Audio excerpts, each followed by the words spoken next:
Buenas tardes de nuevo, bienvenidos a creo que es la cuarta sesión de este curso. Ahí vamos a la mitad ya. Pasen, adelante.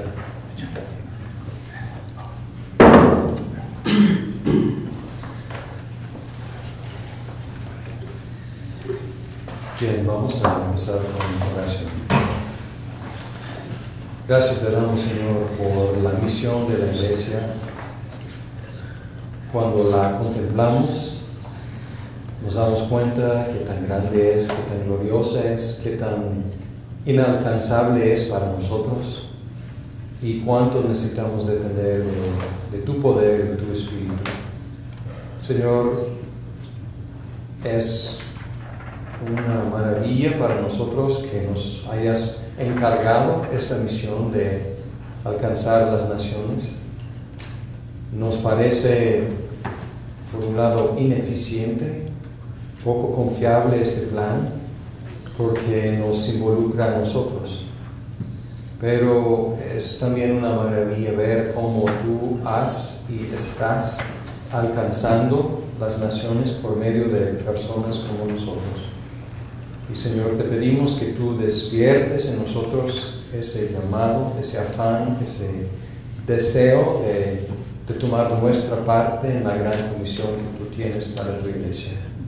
Y que seamos fieles en nuestra generación. Y que cuando nosotros partamos de este mundo, que estemos más cerca de la meta de que todas las naciones te alaben. Y te lo pedimos en Cristo Jesús. Amén. Habiendo definido la misión de la iglesia, vamos ahora a hablar de las misiones. Y usando la palabra en una forma distinta. La misión es el encargo, es la comisión, la tarea de la iglesia. Las misiones son las actividades de la iglesia o de las iglesias para comunicar el Evangelio a personas de otras culturas. Y todavía estamos en la segunda audiencia. La primera audiencia en la evangelización son los no cristianos en nuestro entorno. Ahora estamos enfocándonos en la segunda audiencia, los no cristianos en otros entornos, en otras culturas. Vamos a hablar hoy, si Dios permite, de las metas de las misiones, la historia de las misiones, algunos conceptos y desarrollos recientes en las misiones, el estado actual de las misiones y una visión para el futuro. Mucho en el poco tiempo que tenemos, pero como hemos mencionado varias veces en este curso, es un sobrevuelo a 30,000 pies y la idea es que tengamos algunos ganchos y en el futuro que podamos ir colgando más y más información sobre estos ganchos que estamos viendo en este curso y en todo este programa de fundamentos. Bien, vamos a hablar de las metas de las misiones y usando la palabra en plural, las metas, no solamente la meta, pero vamos a ver cómo estas metas se relacionan. Primero, quiero enfatizar algo que puede ser obvio, pero muchas veces lo perdemos de vista. Y sería fácil pensar que la meta es la salvación del mayor número de personas. Y si fuera esto la meta, la salvación del mayor número de personas, la estrategia mejor sería ir a los lugares más responsivos, a los lugares más fáciles, los lugares más fructíferos y enfocarnos solamente en esos lugares para maximizar el número de los convertidos. Y si fuera esa la meta, entonces ignoraríamos o evitaríamos ir a los lugares más resistentes, más infructíferos y más difíciles y caros de llegar. ¿Me explico? Entonces, si fuera simplemente una cuestión de número, número de convertidos, número de salvados. Entonces sería pues ir a lo más fácil, al fruto más accesible, fruto más listo, y enfocar todos nuestros esfuerzos allá. Y de hecho muchas iglesias hacen exactamente eso. Su visión es simplemente alcanzar a los más alcanzables para maximizar el número de convertidos. Y es lo que está detrás de una objeción que yo mismo recibí y escuché cuando estábamos preparando para salir de los Estados Unidos e ir a otro lado para llevar el Evangelio. Y la objeción fue, y todavía se levanta, y se dice, entonces fue así: ¿por qué dejar un campo fructífero aquí para ir a un lugar donde no hay tanta respuesta como acá? ¿Por qué no quedarse aquí y seguir prosperando en el ministerio aquí, en lugar de abandonar este campo fructífero para ir a un lugar donde quién sabe cómo vaya a haber la respuesta? O si es un lugar resistente, el argumento es aún más fuerte: ¿por qué abandonar un ministerio fructífero para ir a un lugar donde quizás nunca tengas un convertido? Entonces podemos ver que es importante distinguir entre la salvación del mayor número de personas y la misión que definimos hace 8 días, que es alcanzar a todos los pueblos. Es decir, el enfoque de la Gran Comisión está en pueblos, no solamente en personas. Sabremos que hemos cumplido nuestra misión cuando hayamos hecho discípulos de todos los pueblos, las etnias de la tierra. Y sabemos que Cristo murió por personas de cada pueblo, y es lo que nos alimenta y alienta en nuestro ministerio. En Apocalipsis 5, tenemos un versículo muy misionero que nos alienta mucho. 5:9. Dice aquí: y cantaban un cántico nuevo, diciendo: digno eres de tomar el libro y de abrir sus sellos, porque tú fuiste inmolado y con tu sangre compraste para Dios de toda tribu, lengua, pueblo y nación. Y en esta versión suple una palabra como que hace falta. Dice aquí: compraste para Dios a gente de toda tribu, lengua, pueblo y nación. Y es una buena interpretación. Está diciendo no que hayas comprado a todos de toda tribu, toda lengua, pueblo y nación, sino algunos de toda tribu, lengua, pueblo y nación. Y esto nos debe animar mucho en la tarea de alcanzar todos los pueblos, tribus, lenguajes, naciones. ¿Por qué? Porque dice aquí que Cristo compró para Dios algunos de todas las diferentes etnias. Y les refiero al primer curso sobre la expiación y el propósito de la expiación, y lo que vimos en el contraste que vimos entre el calvinismo y el arminianismo, y que en el calvinismo la expiación, la muerte de Cristo es eficaz para salvar. Fue una compra, fue una liquidación, fue una redención de los por quienes Cristo dio su vida. ¿Y quiénes son? Los que Dios ha escogido. ¿Y quiénes son? Los a quienes el Espíritu Santo efectivamente llama en su momento por medio de la predicación del Evangelio. Entonces podemos estar seguros de que esta misión va a cumplirse. ¿Por qué? Porque Cristo ya compró de cada tribu, lengua, nación, etc. Y tenemos una visión del cumplimiento de la misión también en Apocalipsis 7:9. donde dice, después de esto miré y vi una gran multitud que nadie podía contar, de todas las naciones, tribus, pueblos y lenguas, de pie delante del trono y delante del Cordero, vestidos con vestiduras blancas y con palmas en las manos. Entonces, ¿qué es? Es una visión del cumplimiento de la Gran Comisión. ¿Quiénes están ahí? Hay gente allí, ¿de dónde? De todas las etnias. Todas están representadas ahí. Entonces, podemos estar seguros de que esta comisión, esta misión que tenemos, sí se va a cumplir. Pero tenemos que tener cuidado en mantener nuestro enfoque en la meta. Entonces, la meta no es maximizar el número de convertidos, sino maximizar el número de convertidos de todos los pueblos.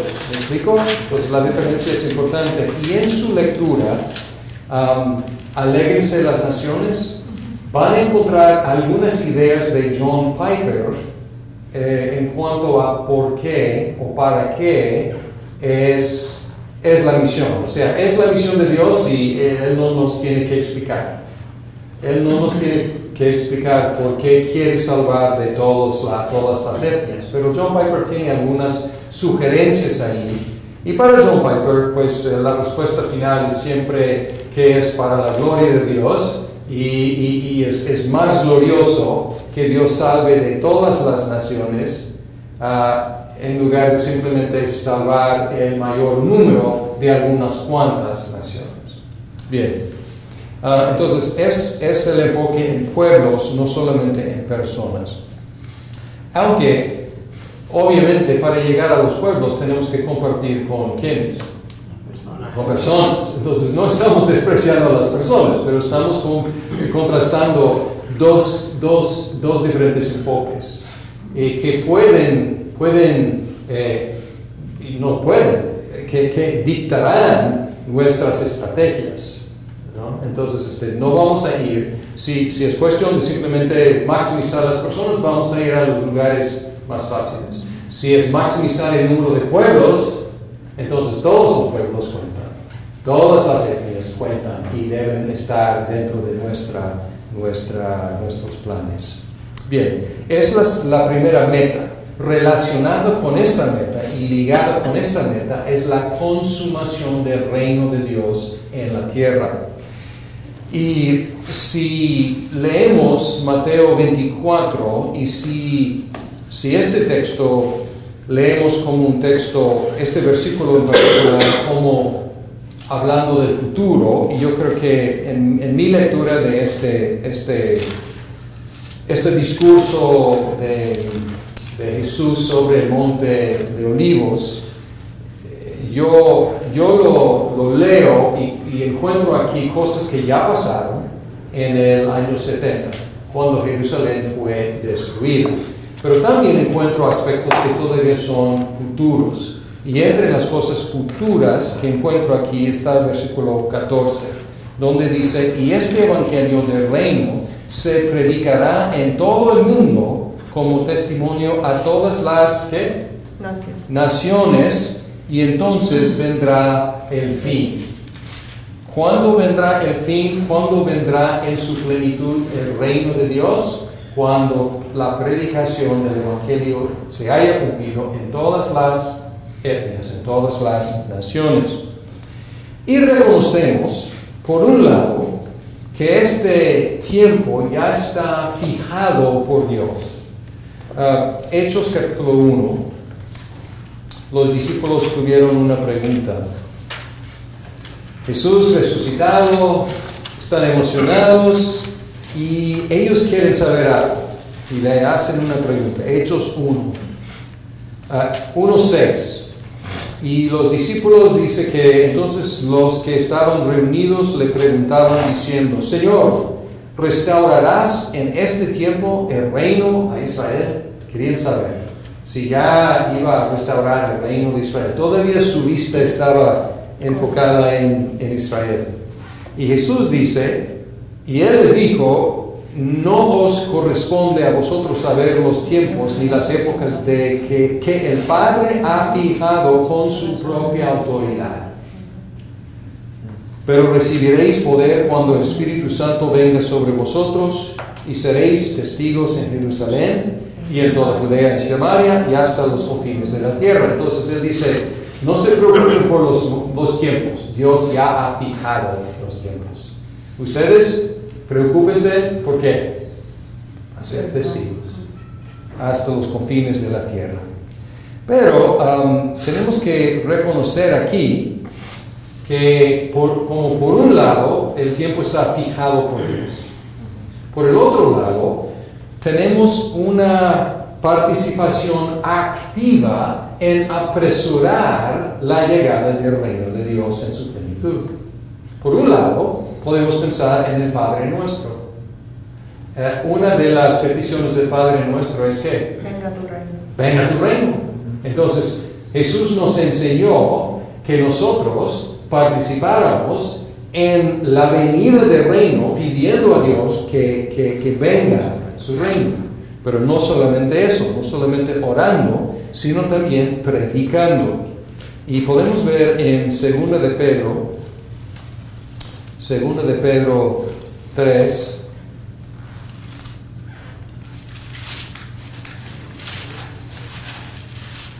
Segunda de Pedro 3, empezando en el versículo 8. Pedro dice, pero amados, no ignoréis esto, que para el Señor un día es como 1000 años y 1000 años como un día. ¿Cuál era el problema ahí? El problema era, ustedes dicen que va a regresar, pues ya han pasado unas décadas y no ha regresado, pues ¿qué pasó? Y está contestando esa preocupación. Dice, el Señor no se tarda en cumplir su promesa según algunos entienden la tardanza, sino que es paciente para con vosotros, no queriendo que nadie perezca, sino que todos vengan al arrepentimiento. Muy interesante. La pregunta es, ¿por qué? ¿Por qué demora? Y la respuesta es, por ti. Pedro como voltea la pregunta y dice, ¿quieres saber por qué está esperando? Porque tú no has entrado todavía y te está dando oportunidad. Dios es paciente, por eso no ha venido. Pero luego dice, pero el día del Señor vendrá como ladrón, en el cual los cielos pasarán con gran estruendo y los elementos serán destruidos con fuego intenso, y la tierra y las obras que hay en ella serán quemadas. Puesto que todas estas cosas han de ser destruidas de esta manera, ¿qué clase de personas no debéis ser vosotros en santa conducta y en piedad? Entonces, a la luz de la venida de Cristo, es lo que está describiendo aquí, y el fin del mundo, la consumación del reino, y les refiero otra vez a la escatología, que vimos en el curso anterior, que une todos estos eventos en un evento. ¿Cómo debemos vivir? Pues en santidad y piedad. Y luego versículo 12, dice, esperando y apresurando la venida del día de Dios. Y luego dice, en el cual los cielos serán destruidos por fuego y los elementos se fundirán con intenso calor. Pero según su promesa nosotros esperamos nuevos cielos y nueva tierra en los cuales mora la justicia. Interesante. Dice que vendrá en el día indicado por Dios. Un día es como 1000 años, 1000 años como un día. Para Dios pues no entra en nuestro calendario así, no está sujeto a los tiempos como nosotros. Vendrá cuando Dios quiere que venga. Pero dice que nosotros participamos apresurando que venga. Entonces, ¿cómo podemos unir estos dos aspectos? Pues a lo mejor no tenemos que unir. Simplemente confiar que el día vendrá cuando Dios quiere, y nuestra tarea mientras es apresurar, haciendo 2 cosas, o 3. Orando, predicando y viviendo vidas santas y piadosas. Y no debemos preocuparnos por una tensión entre lo fijado por Dios y nuestra agencia activa, porque toda la vida cristiana es así. Todo lo que hacemos es así. Todo, y les refiero otra vez a la teología sistemática, todo preprogramado por Dios, todo bajo la providencia de Dios, y nosotros con los mandatos de obedecer, de orar, de vivir, etcétera, etcétera. Entonces no tenemos que preocuparnos, pero debemos tomar estos dos aspectos en cuenta. El fin vendrá cuando la tarea se cumple de predicar a todas las naciones, vendrá cuando Dios quiere, y nosotros podemos participar en apresurar la venida de Cristo. Entonces, son dos metas: alcanzar los pueblos, apresurar la consumación del reino por medio de predicar, y la tercera, y es la magna, es la gloria de Dios. Y esta meta sobrepasa las otras metas. El Catecismo Menor, y ustedes tienen copia del primer curso que tuvimos aquí, y la primera pregunta dice: ¿cuál es el propósito principal de la humanidad? En lenguaje antiguo, ¿cuál es el fin principal del hombre? Y la respuesta es: el fin principal del hombre es glorificar a Dios y gozar de Él para siempre. Entonces, si nuestra existencia es para gozar de Dios y glorificarle, obviamente la misión que tenemos es también para gozar de Él y glorificarle. Y voy a referirles una vez más al salmo más misionero. Ya lo vimos, pero vamos a leerlo otra vez, el Salmo 67, porque en este Salmo 67 se unen cinco aspectos, y son estos: la bendición de Dios sobre su pueblo, nuestra responsabilidad de alcanzar los pueblos, la salvación de los pueblos, el gozo de los pueblos y la gloria de Dios. La bendición de Dios sobre su pueblo, nuestra responsabilidad de alcanzar los pueblos, la salvación de los pueblos, el gozo de los pueblos y la gloria de Dios. Y cuando hablamos de pueblos, no estamos hablando de ciudades chiquitas, estamos hablando de grupos étnicos. Dice aquí: Dios tenga piedad de nosotros y nos bendiga y haga resplandecer su rostro sobre nosotros. Y si bajamos a versículo 6, la tierra ha dado su fruto, Dios nuestro Dios nos bendice, Dios nos bendice. Entonces empieza con la bendición de Dios sobre nosotros, termina con la bendición de Dios sobre nosotros. Y luego hay dos: ¿para qué? Versículo 2. Para que sea conocido en la tierra tu camino, entre todas las naciones tu salvación. Versículo 7. Para que le teman todos los términos de la tierra. Ahí está la meta. Y luego la oración 3 y 5. Te den gracias los pueblos, oh Dios. Todos los pueblos te den gracias. Y luego 5 igual. Te den gracias los pueblos, oh Dios. Todos los pueblos te den gracias. Y luego en medio, versículo 4, alégrense y canten con júbilo las naciones, porque tú juzgarás a los pueblos con equidad y guiarás a las naciones en la tierra. Alégrense y canten con júbilo las naciones. Entonces, todo está aquí relacionado. Y de aquí viene el título del libro que ustedes están leyendo o van a leer de John Piper: Alégrense las naciones.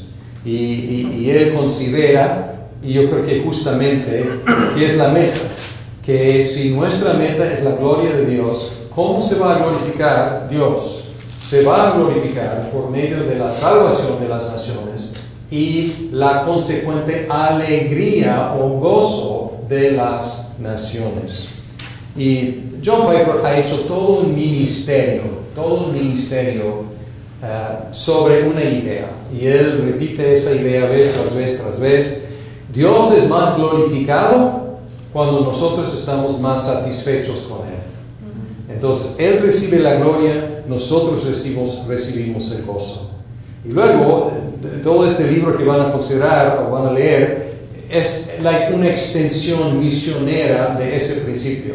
¿Cómo se va a glorificar Dios entre las naciones? Cuando las naciones se alegren en Dios. ¿Y cómo se van a alegrar? Pues al conocerlo y a recibir su salvación. Entonces, todos estos conceptos están unidos. Las metas de las misiones, alcanzar los pueblos con la consumación del reino y sobre todo la gloria de Dios.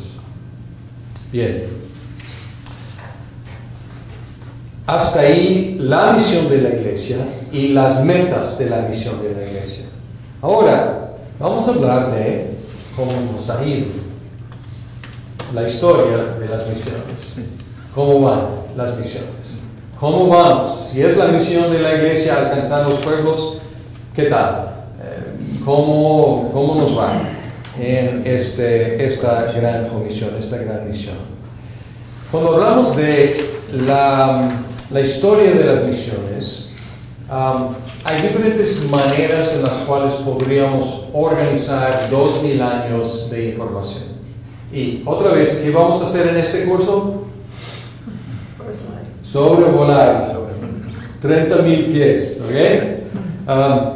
Pero podemos pensar en diferentes maneras de tratar de organizar la información. Y si van a un seminario y toman todo un curso de maestría, por ejemplo, van a encontrar la historia de la iglesia antigua, medieval, reformada y moderna. Y estas son categorías que los historiadores seculares, podemos decir, utilizan. Y estamos simplemente colocando la iglesia en categorías que los historiadores utilizan. Es una forma, por periodos históricos. O podríamos dividir el mundo en regiones y seguir el avance del evangelio en cada región. Cómo estuvo en el Medio Oriente, cómo estuvo en Europa, en Asia, en África, cómo llegó al Nuevo Mundo, a las Américas, y enfocarnos en regiones y ver cuál es el estado actual en las diferentes regiones. Sería una forma válida. Podríamos también repasar las actividades de diferentes denominaciones, pues podríamos ver cómo la Iglesia Ortodoxa Oriental, la Iglesia Católica Romana, las iglesias protestantes, las evangélicas, las pentecostales, las independientes, cómo han llevado a cabo sus misiones. Podríamos dividir las misiones analizando la teología detrás de los esfuerzos. ¿Qué querían lograr? ¿Qué creían ellos y qué querían lograr con sus misiones? Y esto va de acuerdo a veces con la denominación, con el énfasis teológico de la denominación. Esto afectaba y dictaba su forma de llevar a cabo sus misiones. O podríamos estudiar las biografías de los misioneros. Y altamente no vamos a hacerlo porque en este curso sería imposible. Porque hay muchos misioneros que tienen sus historias registradas y en biografías, y altamente les recomiendo que lean todas las biografías misioneras que puedan. Son fascinantes y en lo particular fueron parte de mi llamado a las misiones, porque leyendo estas historias me inspiraron sus vidas y a veces sus muertes. Y fue parte de... Y hay dos lecciones que podemos tomar de las biografías. Por un lado, podemos ver que los misioneros son personas comunes y corrientes que hacen muchas obras muy ordinarias y a veces algunas obras extraordinarias. Y esta forma también de ver las misiones hace patente los altos costos que pagan los misioneros y los gozos incomparables que experimentan los misioneros. Entonces personaliza la historia de las misiones y altamente les recomiendo. Busqué un libro, no está en español desgraciadamente, pero se llama De Jerusalén hasta Irian Jaya. Irian Jaya está en una isla en el Pacífico, en Asia. Entonces, y traza las misiones, pero cuenta las historias de muchos misioneros, from Jerusalem to Irian Jaya. Y el curso que enseñé sobre misiones en inglés, asigné ese libro, porque quería que los estudiantes palparan, que experimentaran las vidas de estos misioneros, con todas sus arrugas y fallas y errores y avances y luchas de fe y victorias, es experimentar muy de cerca la historia de las misiones.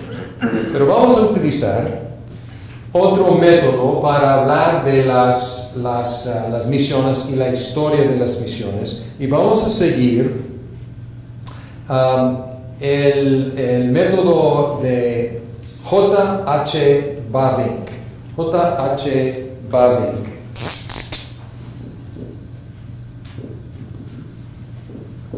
Y este nombre Bavinck, este apellido, es conocido, pero no por J.H. Bavinck. Él tiene un tío mucho más famoso, Herman Bavinck, que fue un gran teólogo. Y él escribió teología sistemática y tiene tomos de teología sistemática, su tío. J.H. Bavinck fue un misionero, los dos holandeses, y él fue misionero en Indonesia. Y él escribió un libro que tiene un título un poco raro para nosotros, porque se llama Introducción a la ciencia de las misiones. Porque nosotros no pensamos en las misiones como una ciencia, pero ciencia quiere decir pues conocimiento organizado. Y es uno de los mejores libros, desgraciadamente, otra vez solamente en inglés. Y en un inglés un poco raro, porque es un inglés traducido de holandés. Entonces es un poco difícil, pero voy a darles una gustación de Bavinck. Él identificó 5 periodos y él se enfoca en metodología. ¿Qué hacían los misioneros, básicamente? Y él identifica 5 etapas. Y estas 5 etapas o periodos son, primera etapa, testimonio espontáneo. Testimonio espontáneo. Los cristianos compartieron el Evangelio y las iglesias establecidas se encargaron de establecer nuevas iglesias. Y encontramos esto en el Nuevo Testamento y encontramos esto en los primeros siglos después de Cristo. No había tanto programación de evangelización y misiones, fue algo que era espontáneo, se consideraba parte de la vida cristiana. Hacer discípulos y enviar para plantar iglesias donde no hubiera. Luego, segunda etapa que duró mucho tiempo, fue la etapa de la religión imperial. Ahí por los años 300, principios de los 300, la religión cristiana en el Imperio Romano primero fue tolerada y luego fue hecha la religión oficial. Y como pueden imaginar, uniendo la política, el Estado, con la religión, fue una mezcla infeliz porque dañaba la integridad de la fe cristiana, identificándola con el Imperio Romano, y luego, después del Imperio Romano, otros poderes imperialistas, España, Portugal, Inglaterra, Holanda. Todavía esto cuenta como parte de esta estrategia imperial. Entonces, a donde iban estos imperios, llevaban el mensaje con ellos, pero estaban casados estos dos esfuerzos por expansión imperial y evangelización. Como reacción a esa unión de la fe y el Estado, Bavinck identifica la etapa de pietismo. Pietismo es un movimiento que es un poco difícil de identificar porque no fue un movimiento organizado, pero podemos pensar en dos movimientos en particular: los moravos, creo que son moravos o moravianos en español. Moravian, sí. ¿Moravianos sería o moravos? No estoy seguro, voy a decir las dos cosas y luego me pueden buscar, pero fue un movimiento de hacer básicamente dos cosas: de vivir vidas piadosas, por eso pietismo, devoción personal y predicar el Evangelio. Predicar el Evangelio en una forma sencilla. Podemos pensar también en el metodismo. Metodismo fue un movimiento de avivamiento dentro de y luego fuera de la iglesia oficial, la anglicana, la iglesia de Inglaterra, parte del imperio de Gran Bretaña, y fue un movimiento de piedad y también de evangelización, de predicación sencilla del Evangelio. Enviaron sus propios misioneros con una tarea fácil, o no fácil, pero sencilla: predicar el Evangelio y luego organizar los convertidos para que practicaran la devoción y la piedad personal. Luego, sociedades, la cuarta etapa, sociedades misioneras. Muchas sociedades misioneras formaron.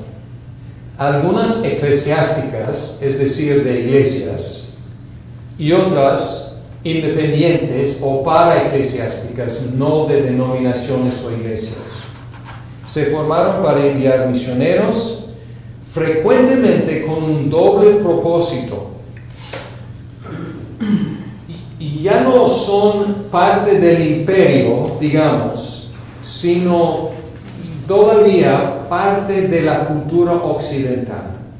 Entonces, no necesariamente llevaban, como en la iglesia imperial, el estandarte del imperio, pero llevaban el estandarte de la civilización occidental.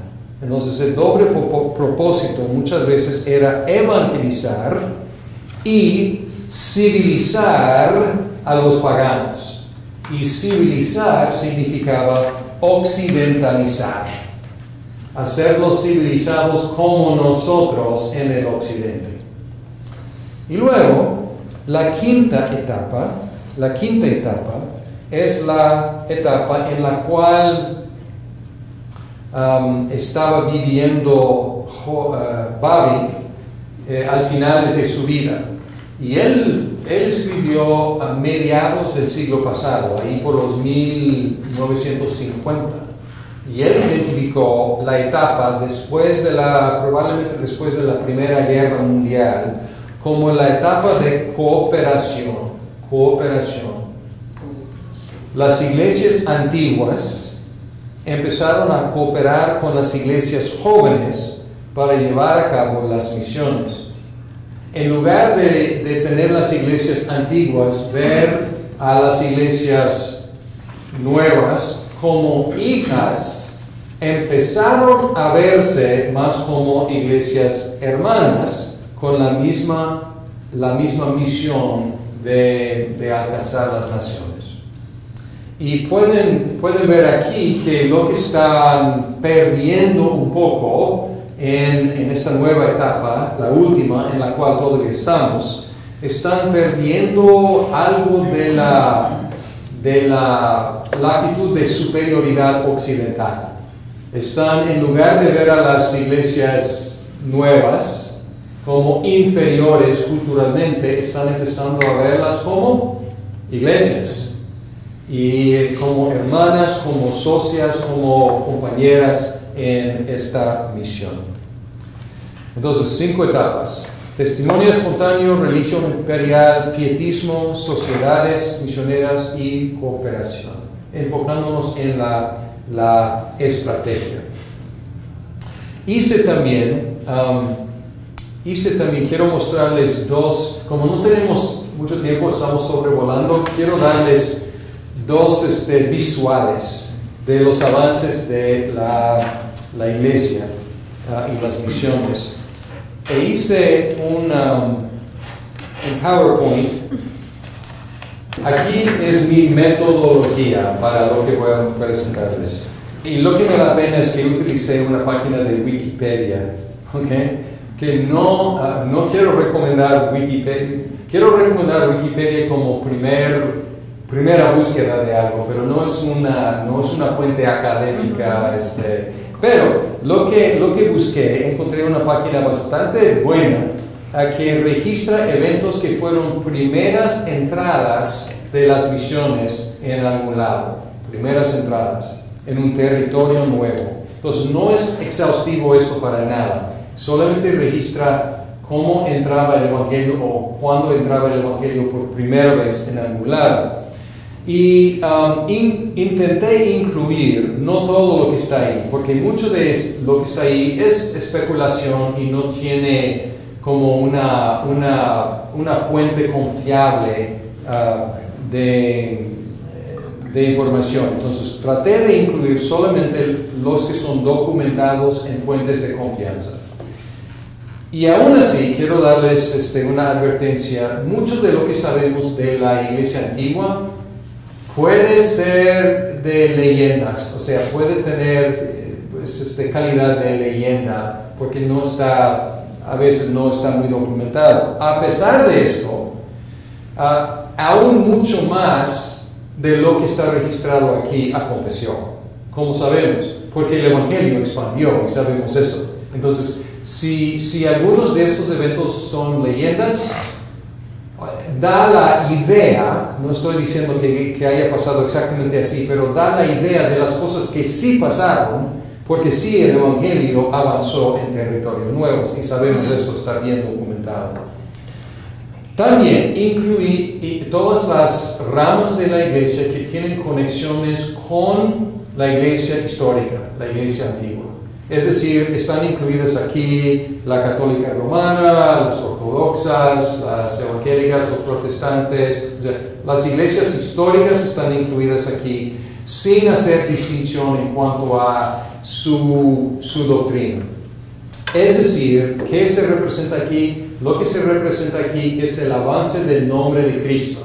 Es decir, aunque el Evangelio no se haya predicado en toda su pureza, en todas estas instancias, de todos modos representa las primeras veces que el nombre de Cristo ha sido nombrado en estos lugares. ¿Ok? ¿Entienden mi metodología aquí? Bien. Ok. Primero empezamos con ¿qué? Más o menos el año 33 Jesús da la gran comisión. Felipe bautiza al etíope, que fue un temedor de Dios, pero de otro país, y él siguió y llevó su fe a Etiopía. Esto fue más o menos el año siguiente, 34. 39, pues Pedro predica en la casa de Cornelio. Entonces aquí, conversión de los gentiles, los primeros gentiles. Luego, según lo que tenemos, Marcos viajó a Alejandría, en Egipto, 42, 47 Pablo y Bernabé predican en Chipre y en Asia Menor, lo que llamamos su primer viaje misionero. 59, y pueden ver los puntos azules y van a ver cómo se va llenando aquí. Pablo inicia un viaje en 51, un viaje misionero al oeste de Asia Menor, Macedonia y Grecia. Es decir, el Evangelio entró en Europa, lo que llamamos Europa. 52, Tomás lleva el Evangelio a la India. Pues yo estuve en la India una vez y estuve en la costa, creo que oriental de la India, no me acuerdo ya, pero estuve en el punto de la India, ¿no? Y creo que estuve en la costa oriental. Y me dijeron, ahí está la iglesia que fundó Tomás. Y yo dije, ¿Tomás quién? ¿Es alguien que debo conocer? ¿O de Tomás quién?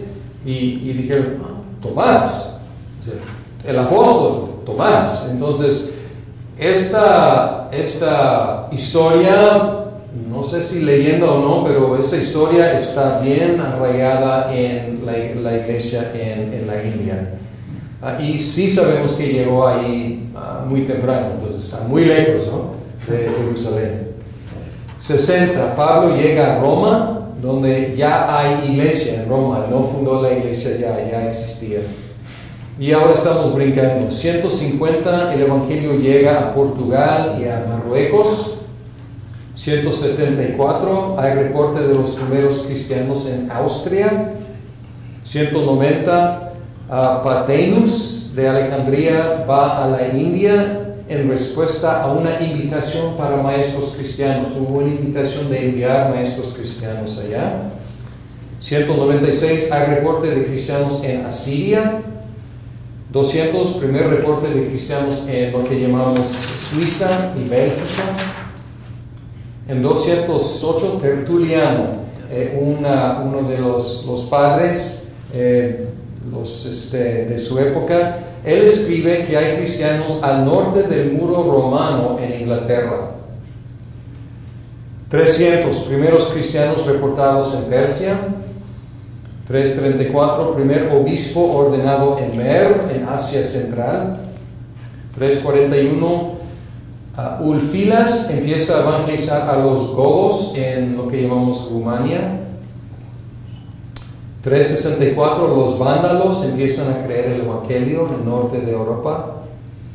378, Jerónimo, él tradujo lo que se llama la Vulgata, él tradujo la Biblia en latín. Él escribió, desde la India hasta Gran Bretaña, todas las naciones resuenan con la muerte y la resurrección de Cristo.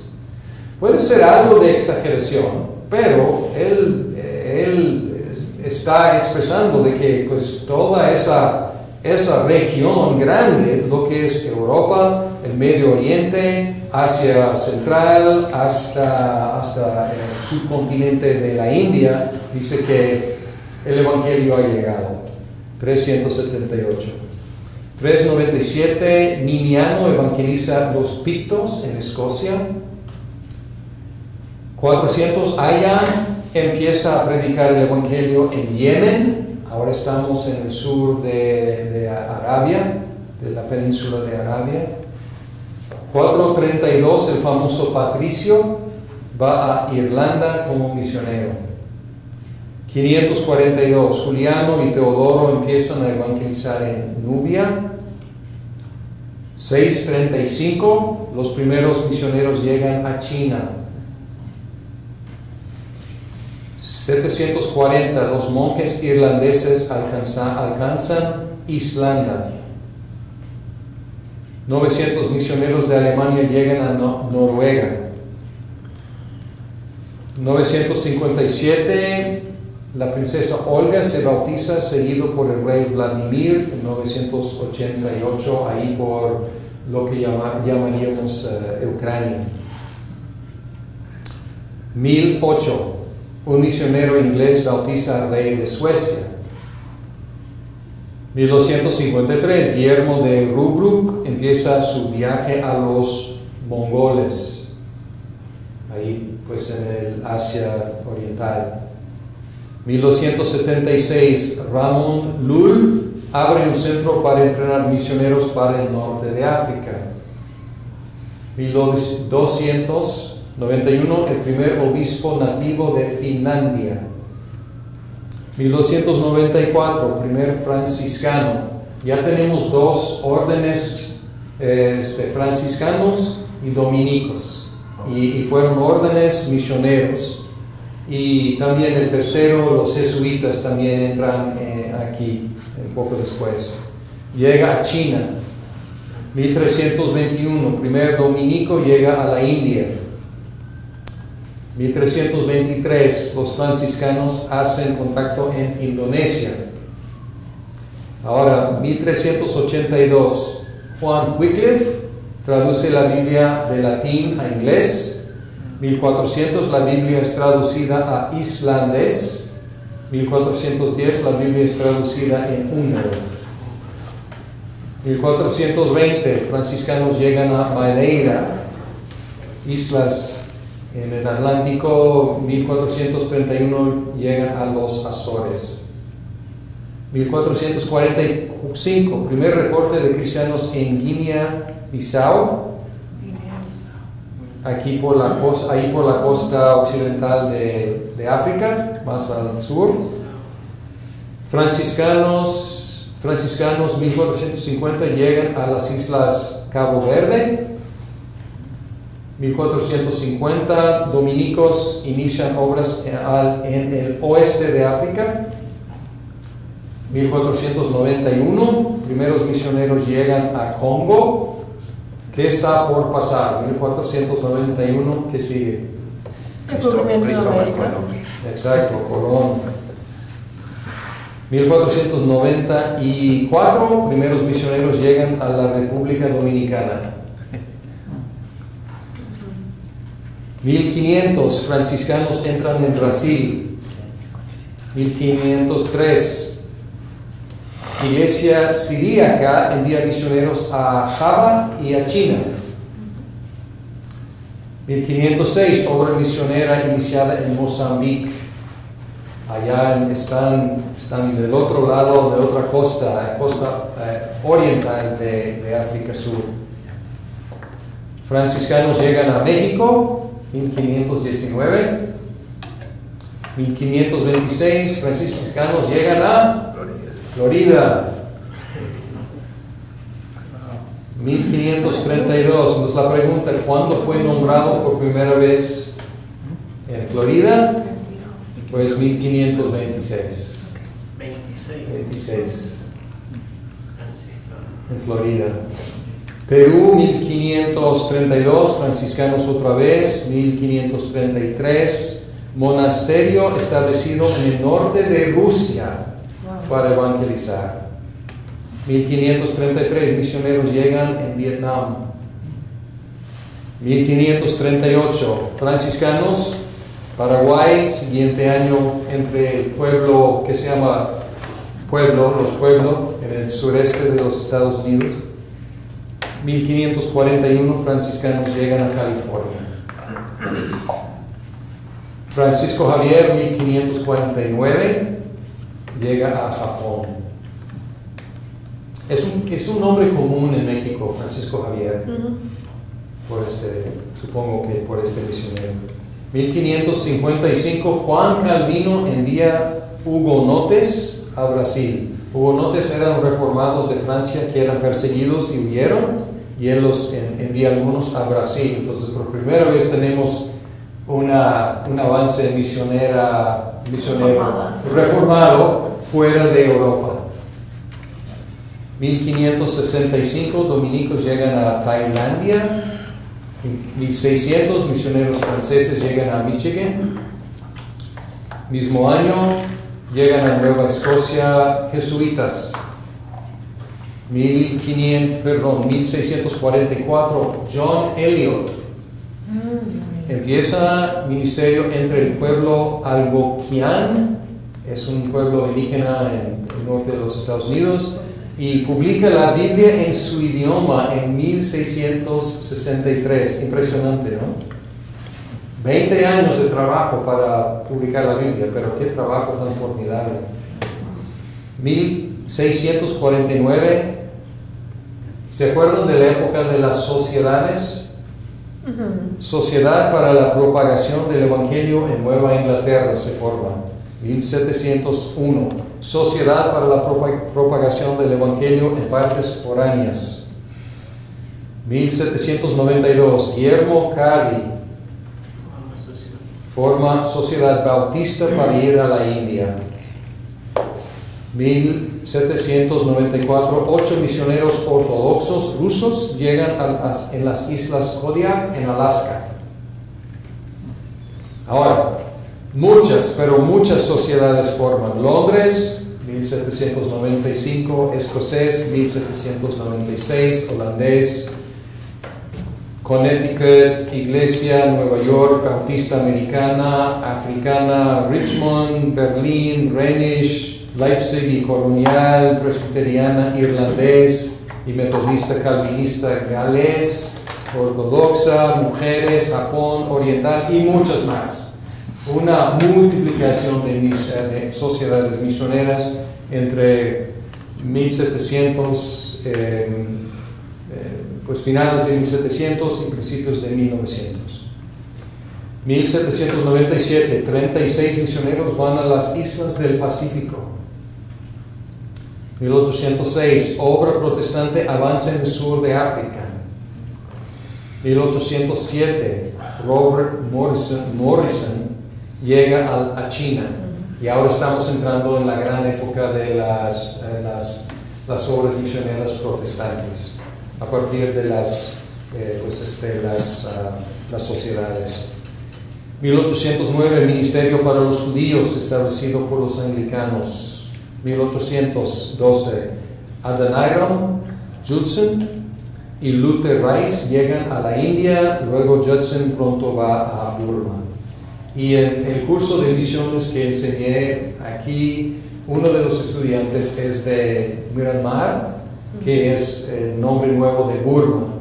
Y él este estudiante es en este seminario, es bautista y es de la misma iglesia, o sea, del linaje de la misma iglesia establecida por Judson.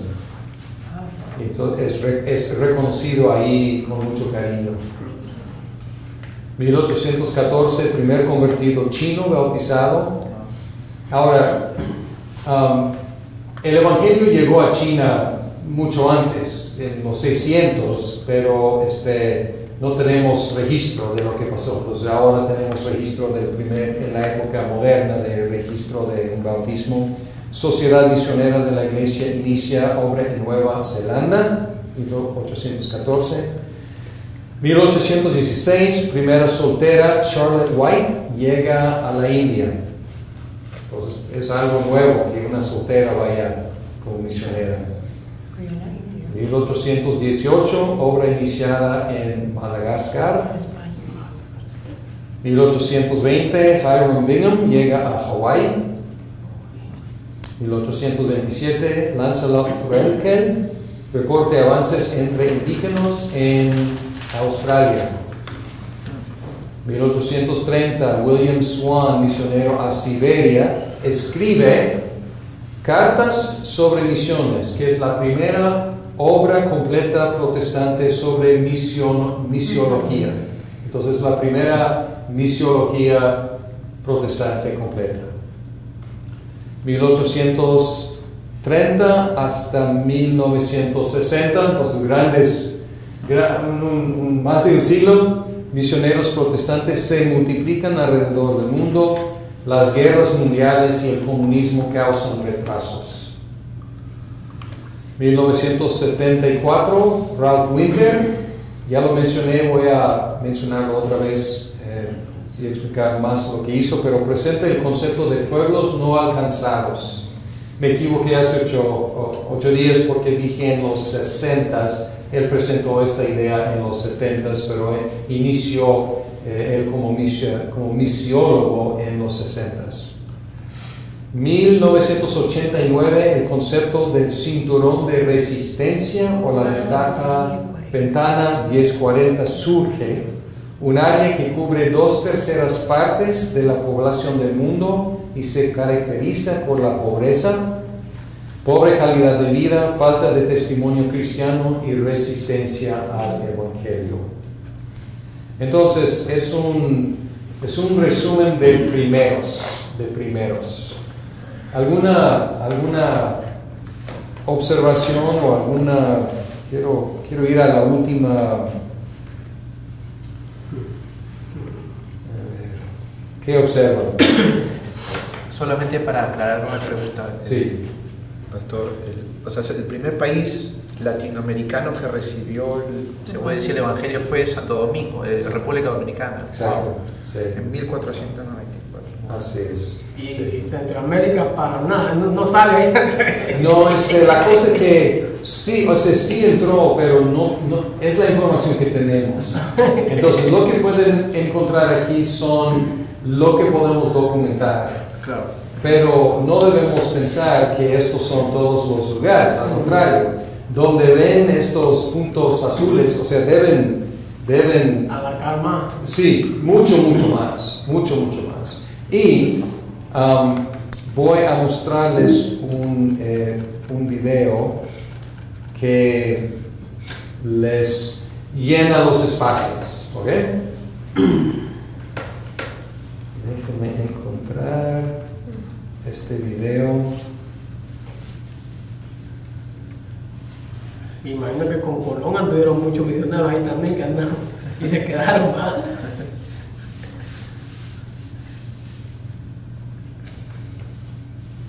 Ok, no quiere abrir, pero este video es para llenar los espacios, ¿ok?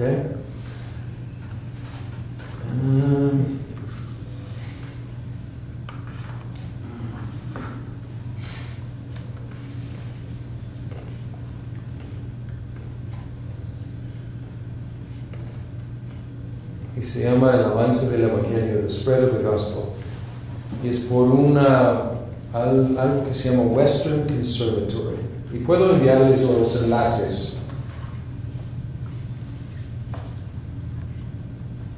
Y aquí quiero, antes de empezar, quiero que es muy rápido y hay mucha actividad en este video muy corto. Pero ahí en el lado superior izquierdo hay fecha. Y van a ver que va corriendo la fecha, como en la gasolinera. Es en la bomba de gasolina, ¿ok? Y luego van a encontrar cristianismo como blanco, Islam como verde, comunismo como rojo. Y el comunismo es en la historia del mundo es un puntito, o sea, todavía, o sea, al final está en China y Cuba, y pues, pero aparece y desaparece. Y van a encontrar también los mongoles, que su expansión y luego su contracción. Entonces, es un video que tiene que ver como varias veces porque hay mucho movimiento. Pero vamos a ver y ver qué piensan. Y podemos ver más de una vez si quieren, pero ¿listos? Abrochen sus cinturones porque creo que en 2 minutos, 2000 años, algo así. ¿Listos?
ellos se expandieron De momento desde... eso fue grandísimo. Sí, sí, es un momento grandísimo. Llegaron Pero a- ellos tenían una religión que esto es Budas, que es... No, la verdad no me acuerdo qué religión, pero eran grandes conquistadores, De momento, conquistaron, ujú, sí, ujú, China, una centros, explosión. impresionante, Sí. hasta Europa, y luego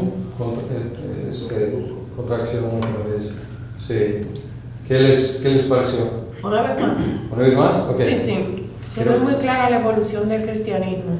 Cómo en un momento sube, luego decrece y luego sí termina como por arropar Sí. todo el área.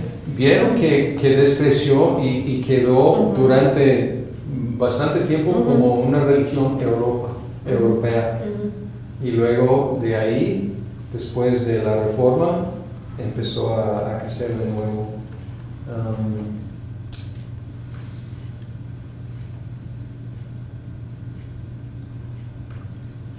Ok, entonces, otra vez, cristianismo, islam, comunismo, y luego los mongoles aparecen y desaparecen, y en la fecha, y pues sí. ¿Listos de nuevo? A ver si pueden encontrar cuando llegue a Santo Domingo o a Hispaniola. A ver si, porque va a ser así, ¿no? Y Florida también. vamos a ver. ¿Listos? ¿Cinturones abrochados? Abrochados. Ay, primero es el Imperio Romano, lo rojo. Ahora no quiere cargar.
Vi cuando llegó a Hispaniola también. Ajá. Sí, ¿vieron? 1513.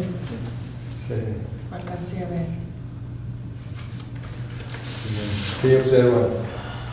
Los mongoles, observé que los mongoles aparecieron y arroparon, pero del mismo modo así también el cristianismo lo arropó por completo. Desaparecieron rápido, no Sí. duraron mucho tiempo. Exacto, sí. Y tuvieron ahí también la dinastía Tang. Tang, que fue efímera. Sí, un tiempo y luego desapareció. Exacto. Sí.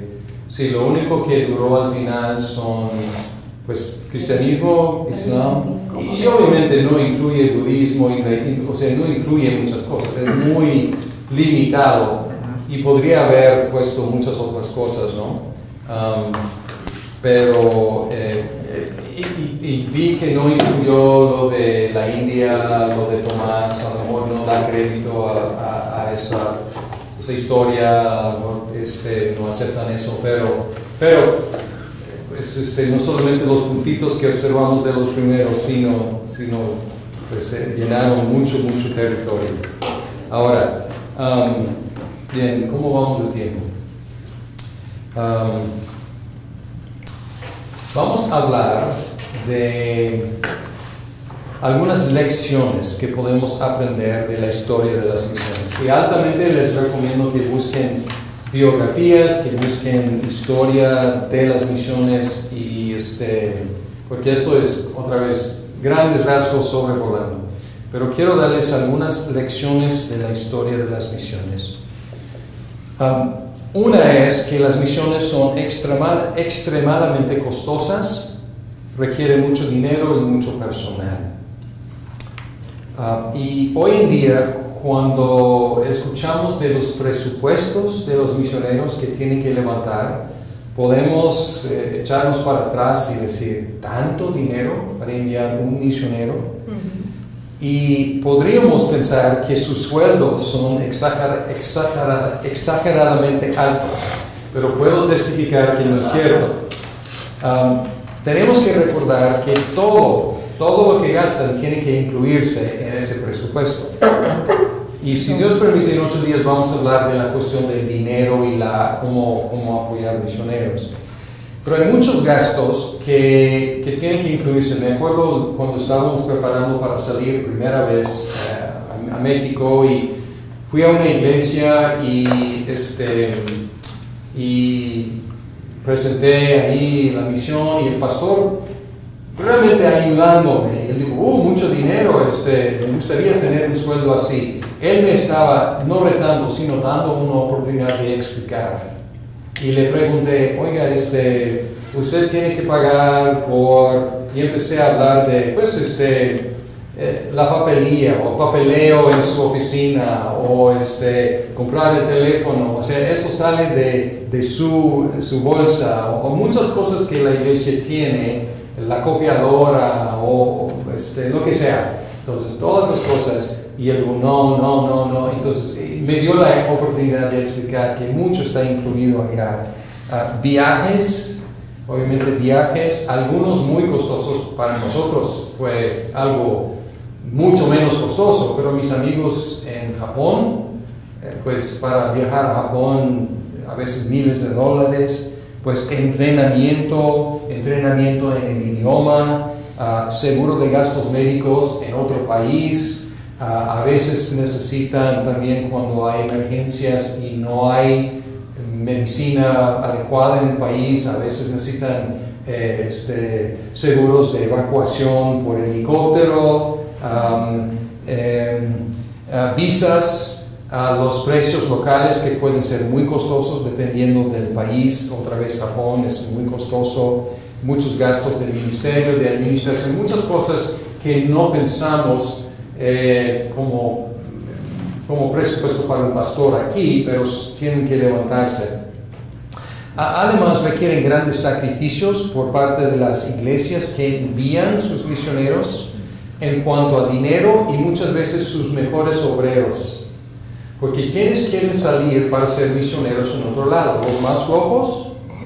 ¿Los menos motivados? No, al contrario, muchas veces son los más activos que quieren salir e ir a otro lado. Entonces es un gasto, un costo para la iglesia que envía. Y también requieren grandes sacrificios de parte de los misioneros.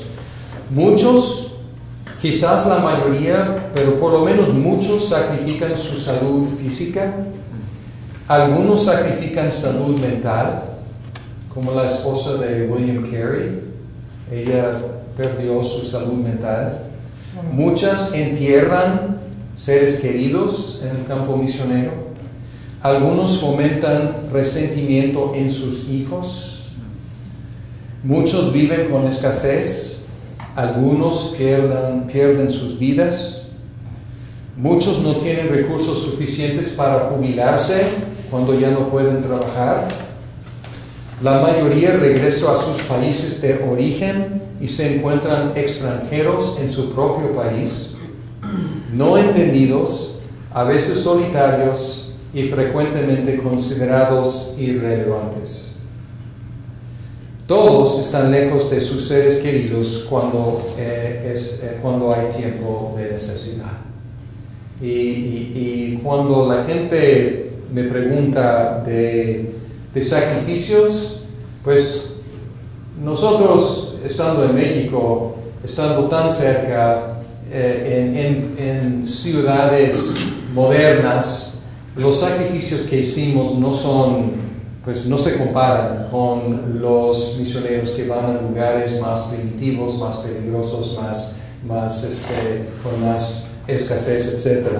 Pero cuando la gente me pregunta de sacrificios, digo que hicimos, no hicimos ningún sacrificio, pero si hubiera un sacrificio, sería el estar lejos de familia y de seres queridos cuando ellos nos necesitaban o cuando nosotros los necesitamos. Y esto es realmente, para mí, el único sacrificio, si podemos llamarlo sacrificio, que hicimos. A veces requieren grandes sacrificios de los nuevos creyentes, de los nuevos convertidos. Algunos son excluidos de sus comunidades, otros corren riesgo de sus vidas y algunos hasta son matados por su nueva fe en Cristo. Y a veces es por identificación con Cristo y a veces es simplemente por identificarse con extranjeros. Las misiones también, segunda lección, primera es hay un costo alto, segunda lección es que las misiones siempre se realizan más o menos mal. Y lo digo como misionero. En cualquier biografía de misioneros van a encontrar grandes errores cometidos y fracasos sufridos.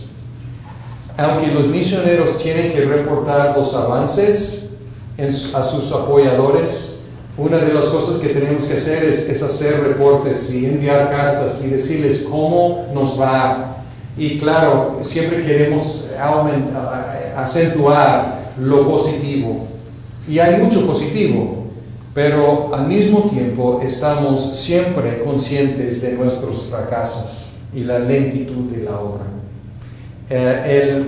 Uno de los mayores, o puedo decirlo así, uno de los compañeros constantes de los misioneros es desánimo y es uno de sus mayores enemigos que tiene que superar. Es la segunda lección. La tercera es esta, mucho más positiva. A pesar de los fracasos de los misioneros y por medio de sus labores, Cristo está edificando su iglesia como Él prometió, lo cual demuestra algunas cosas que no podemos contradecir. Cristo sí tiene toda autoridad en los cielos y en la tierra. ¿Cómo sabemos eso? Porque envía misioneros comunes y corrientes con pies de barro que constantemente están cometiendo errores y sufriendo retrasos y fracasos. Sin embargo, la iglesia va creciendo. Cristo está edificando su iglesia, lo cual demuestra que Él es el que tiene toda autoridad en la tierra y en los cielos. Segundo, el Espíritu Santo sí da poder a su pueblo a ser testigos hasta los confines de la tierra. Otra vez, cuando reconocemos la debilidad de los misioneros, los instrumentos tan débiles, reconocemos el poder de Cristo y reconocemos el poder del Espíritu Santo para hacerlos testigos. Y aunque estos hechos no excusan nuestros errores, aseguran que Dios recibe la gloria. Si hay algún avance en el ministerio, en Florida, o en México, o en Rusia, o en China, en donde sea, la única explicación es que Dios está obrando y Dios recibe la gloria. Y a veces me cuestiono toda esta empresa de las misiones y digo, ¿no habría una mejor manera de hacerlo? Ángeles, por ejemplo. Ángeles serían mucho mejores que nosotros. No fallarían tanto, no pecarían como nosotros. O sea, serían seguro mejores instrumentos. Pero si los ángeles, tan impresionantes como son, si los ángeles fueran los instrumentos de la gran comisión, habría una gran tentación de alabar a los ángeles. Pero cuando son personas como nosotros, no hay gran tentación de alabar a los misioneros. Agradecerles sí, criticarles sí, alabarlos no. ¿Quién recibe la gloria? Dios recibe la gloria. Y hasta Pablo mismo, si hubiera un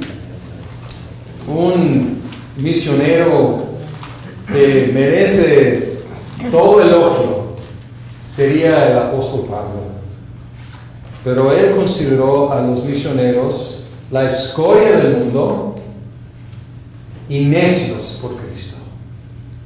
1 Corintios 4:10 dice: somos necios.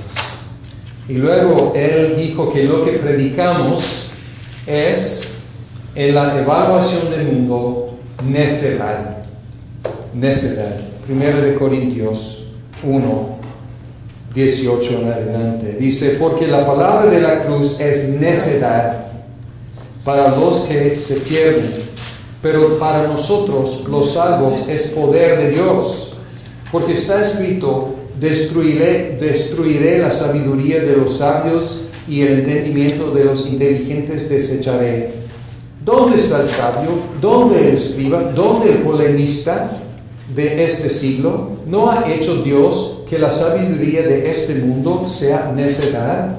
Porque ya que en la sabiduría de Dios el mundo no conoció a Dios por medio de su propia sabiduría, agradó a Dios mediante la necedad de la predicación salvar a los que creen. Porque en verdad los judíos piden señales y los griegos buscan sabiduría, pero nosotros predicamos a Cristo crucificado, piedra de tropiezo para los judíos y necedad para los gentiles. Mas para los llamados, tanto judíos como griegos, Cristo es poder de Dios y sabiduría de Dios. Porque la necedad de Dios es más sabia que los hombres, y la debilidad de Dios es más fuerte que los hombres. Y vamos a seguir leyendo, porque dice: pues considerad, hermanos, vuestro llamamiento. No hubo muchos sabios conforme a la carne, ni muchos poderosos, ni muchos nobles, sino que Dios ha escogido lo necio del mundo para avergonzar a los sabios. Dios ha escogido lo débil del mundo para avergonzar a lo que es fuerte. Y lo vil y despreciado del mundo ha escogido Dios, lo que no es, para anular lo que es, para que nadie se jacte delante de Dios. Mas por obra suya estáis vosotros en Cristo Jesús, el cual se hizo para nosotros sabiduría de Dios, justificación y santificación y redención. Y para que, tal como está escrito, el que se gloríe en el Señor. Y lo que Pablo aplica aquí a todo cristiano, también se aplica a todo misionero. ¿A quiénes escogió Dios para ser misioneros? Los necios, los débiles, los viles, los que no son. ¿Para qué? Para que se vea que el poder es de Dios y la gloria sea para Él. Y otra cosa positiva que quiero enfatizar es que las misiones son una enorme bendición para los misioneros. Para los misioneros. Y cuando los misioneros nos unimos y empezamos a platicar, por supuesto celebramos la salvación de otras personas, pero lo que nos maravilla siempre es la gran bendición que nosotros recibimos por ser misioneros.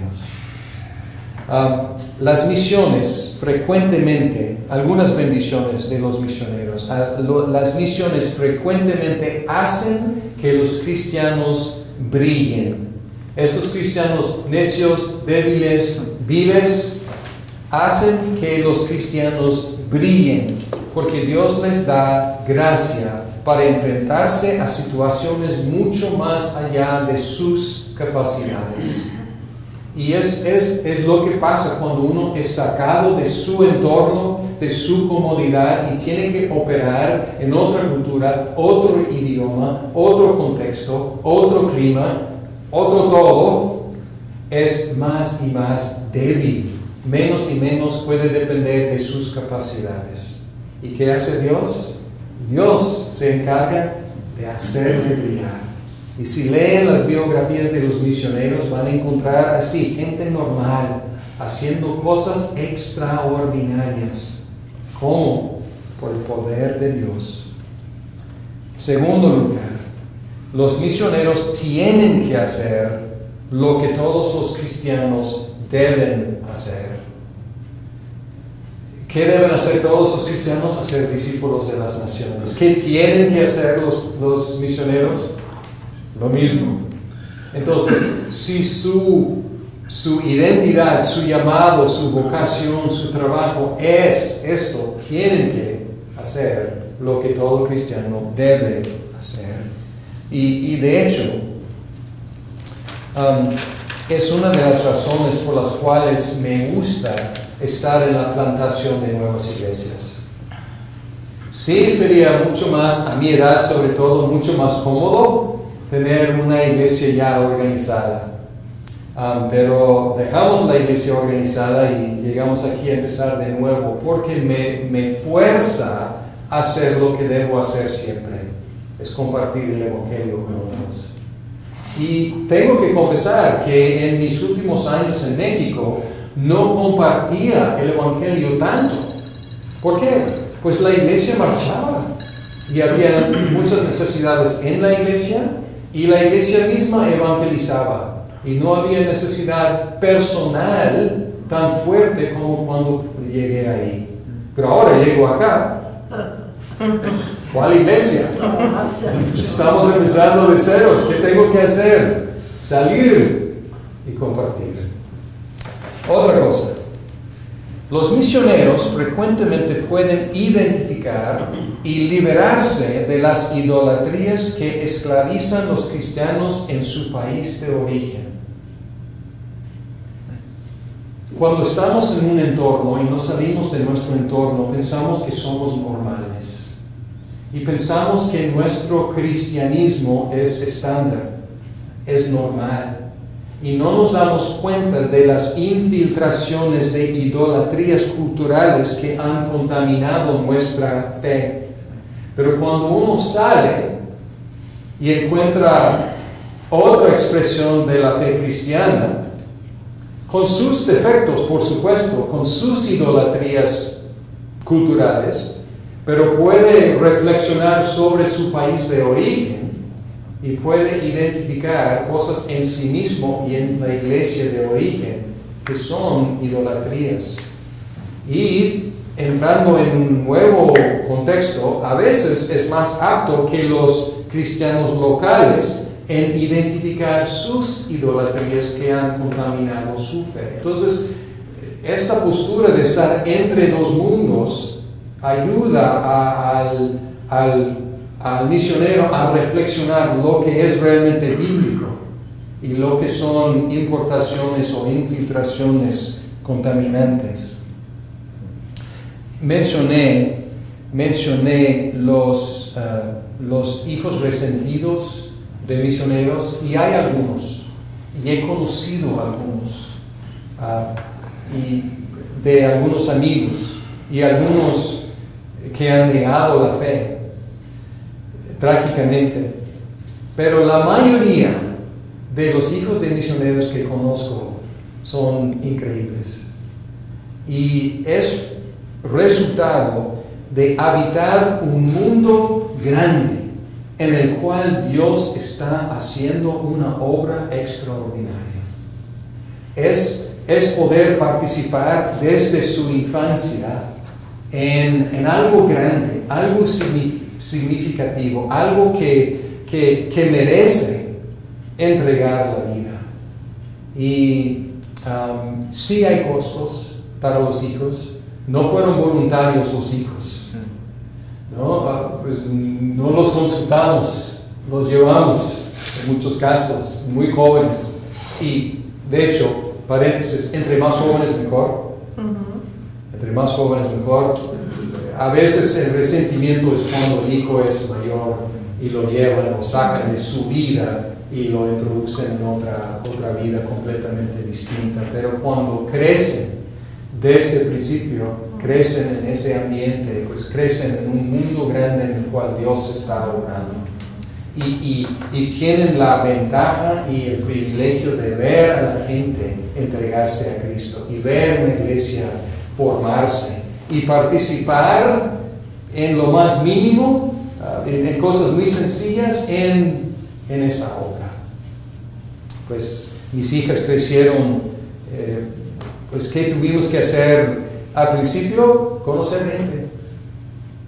¿Y qué hicimos? Pues abrimos la casa, mucha hospitalidad, muchas comidas y cenas en la casa con gente nueva. Y mis hijas se acostumbraban y decían, ¿quién viene hoy? ¿Quién viene hoy? ¿Quién va a comer con nosotros hoy? Y participaban en esas comidas y esas conversaciones. Y estuvieron ahí a ver a la gente entregar sus vidas a Cristo y verlas bautizarse y eran parte de eso. Y ahora sí, para mis hijas regresan a los Estados Unidos. Una llegó a México, tenía 1 año, la otra nació en México, entonces no regresa a los Estados Unidos, más bien vino a los Estados Unidos de su país. Y sí, les costó trabajo. Y hasta la fecha les cuesta trabajo vivir aquí, porque su pasaporte dicen que son de aquí, pero sus corazones dicen que son de México. Y una es de México y tiene 2 pasaportes. Y el pasaporte que más se acerca a quien es adentro es su pasaporte verde, no su pasaporte azul. Entonces, regresan aquí para estudiar, para hacer sus vidas, y sí es difícil, pero aún así, este sentido, ustedes pueden apreciar esto porque ustedes han cruzado fronteras o políticas o culturales para estar aquí. Es un buen recordatorio sentirnos fuera de lugar, porque como cristianos estamos fuera de lugar. Nosotros no vivimos aquí como ciudadanos del mundo, y si nuestra existencia nos recuerda que nuestro destino no es aquí, pues qué bueno.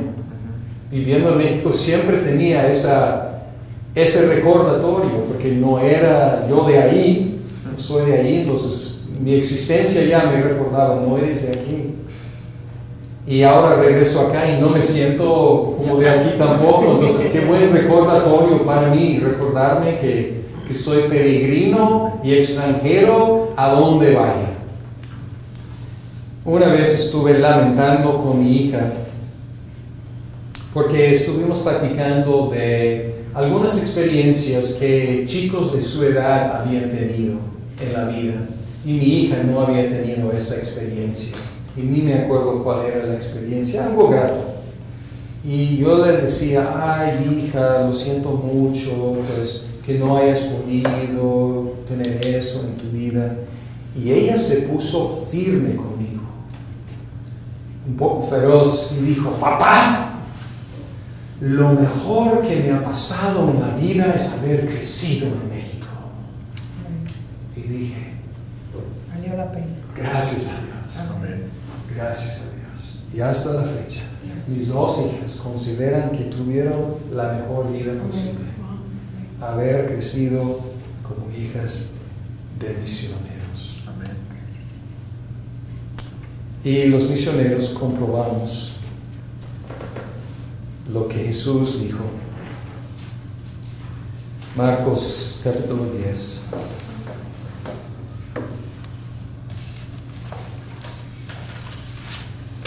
Marcos 10, 29 y 30.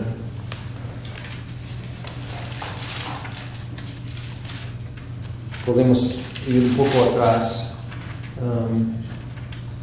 Jesús habla de que los ricos difícilmente se salvan, solo Dios puede. Y se asombraron los discípulos, y luego Jesús dijo, para los hombres es imposible, para Dios no hay imposible. Entonces Pedro, 28, Pedro comenzó a decirles, he aquí, nosotros lo hemos dejado todo y te hemos seguido. Ahora, no hice eso, no he dejado todo para nada, pero ellos sí. Y Jesús dijo, en verdad os digo, no hay nadie que haya dejado casa, o hermanos, o hermanas, o madre, o padre, o hijos, o tierras, por causa de mí y por causa del Evangelio, que no reciba 100 veces más ahora en este tiempo, casas, y hermanos, y hermanas, y madres, e hijos, y tierras, junto con persecuciones, en el siglo venidero, la vida eterna. Gloria a Dios. Y los misioneros comprobamos eso. Porque, como digo, no he sacrificado nada, pero sí dejé atrás casas, hermanos, hermanas, mi mamá, pues hijos no, pero lo que Dios nos dio, pero 100 veces más. Tengo cientos de hermanos y hermanas en México. Tengo mamás en México también. Tengo muchas casas en México, muchas casas. No podría nunca ser homeless yo, porque tengo tantas casas en México. Y aunque no tuviera nada, tengo mucha gente con mucho gusto que me recibirá. Y mis hijas tienen muchos tíos y tías y abuelos y abuelas y hermanos y hermanas. Entonces, tenemos el privilegio de comprobar que lo que Dios, lo que Cristo prometió es cierto. ¿Quién gana más de ser misionero? Los misioneros. Y regresando aquí a los Estados Unidos, la gente a veces considera a los misioneros irrelevantes porque no hemos estado aquí, pero a veces tratan de admirarnos y dicen, oh, admiro mucho lo que están haciendo. Y tengo que pararlos y decir, pues gracias, pero ustedes no entienden que los más beneficiados somos nosotros. Los más bendecidos somos nosotros. Los que hemos recibido más por ser misioneros nosotros no son las personas a quienes ministramos, sino nosotros mismos. Ha sido un regalo incomparable el tener el privilegio de ser contados entre los que son misioneros. Entonces, se lo recomiendo altamente. Y si a través de este repaso de misiones al extranjero, a otras culturas, encuentran a Dios tocando sus corazones, pues síganle ese impulso, ese llamado, a ver a dónde Dios los lleve. Lo recomiendo altamente y nadie saldrá más bendecido que ustedes.